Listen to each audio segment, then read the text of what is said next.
y'all.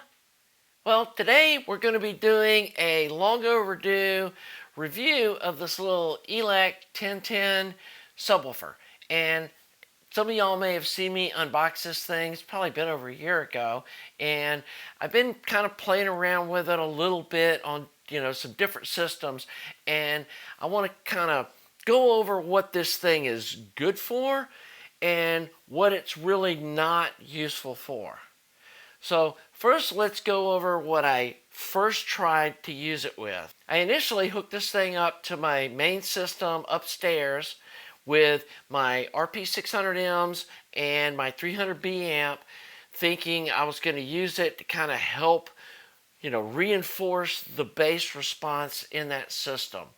And honestly, I really wasn't super happy with the way it worked out. I tried putting the sub in different places in the room and tried it at different volume levels, and it seemed like whatever I did, either the sub was standing out or it was getting drowned out by the already decent bass response of my RP600Ms. And I'm not one of these people that like really thunderous kind of, shake the room bass. And so I felt like it was just kind of clouding up the whole system. And I just kind of put it on a shelf and didn't think a whole lot about it.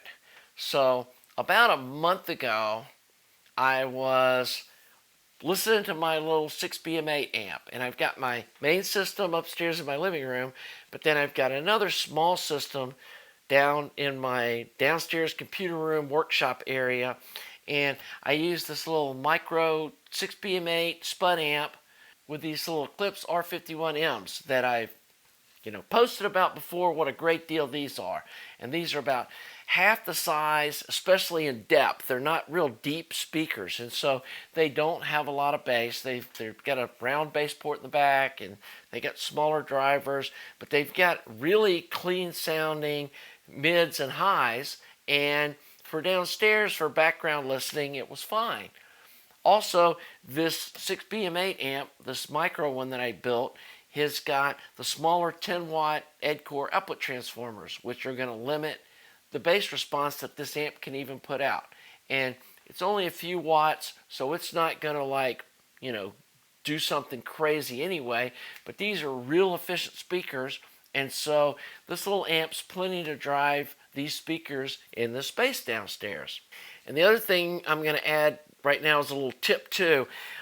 I use on the bottom of my speakers these little sorbothane pads, and I know there's like some companies that make specific speaker pads, but you can buy a set of these little sorbothane ones, and I'll put a link below to a set that works really good with these small speakers.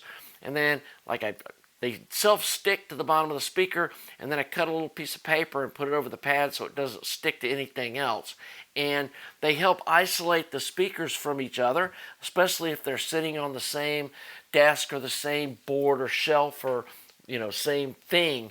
They isolate the speakers from each other, and it really does seem to help the response of the speakers.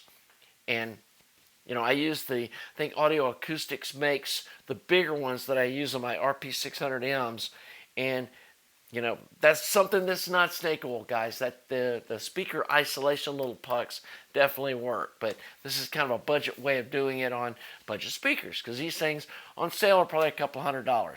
But anyway, back to the video. If you're looking for some really good sound out of something like this, that's where this subwoofer shines. This system was really lacking. I don't have a meter to measure it, but I'm going to say under 60 hertz, there was probably little to nothing getting amplified. And it might even have been 80 hertz. And so for background listening, you're not going to really notice that. But when a good song would come on, or I really wanted to jam to something, the system just really didn't produce the sound that I'm used to with my good system upstairs. And so I thought to myself, I've got that little ELAC sub that's just sitting upstairs, not being used or hooked up to anything.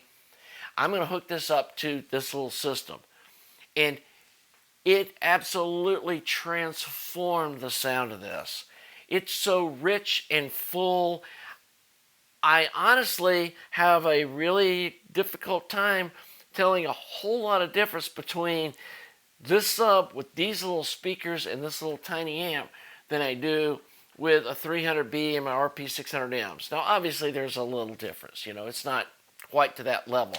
But we're talking about so much less money being spent for the sound quality. It's a no-brainer.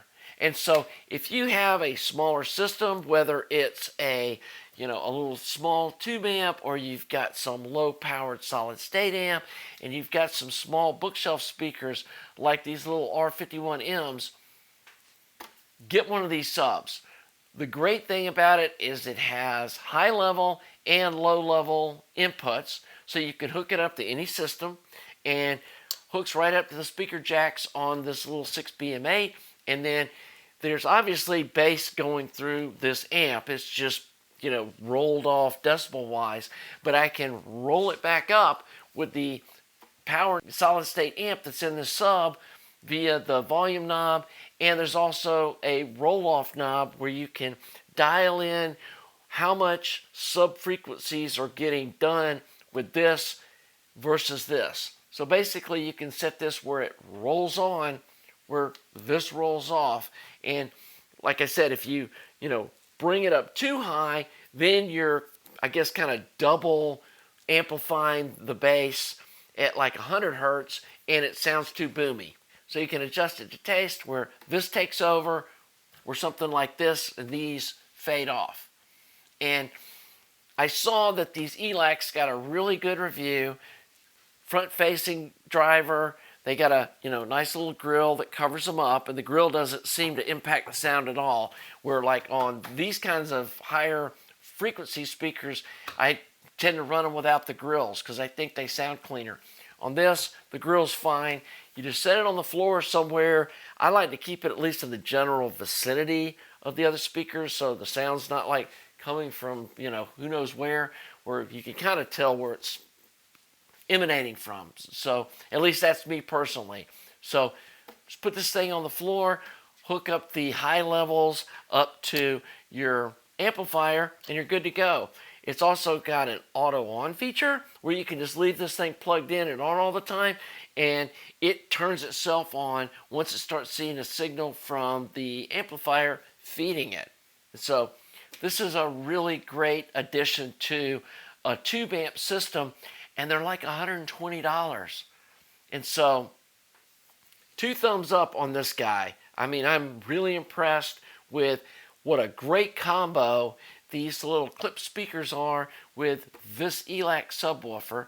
And I know Klipsch makes the subwoofer too, but it didn't get nearly as good as reviews as this little ELAC did. So I would highly recommend that if you guys have some smaller system like this, jump on Amazon, buy one of these guys, hook it up to your system, and I think you'll be as impressed as I was at what a transformational change it made to this system. So anyway, I'm glad to finally be doing this follow-up video. I've had several people that watched that video either comment in the video or message me via my website saying, hey, are you ever going to review this thing?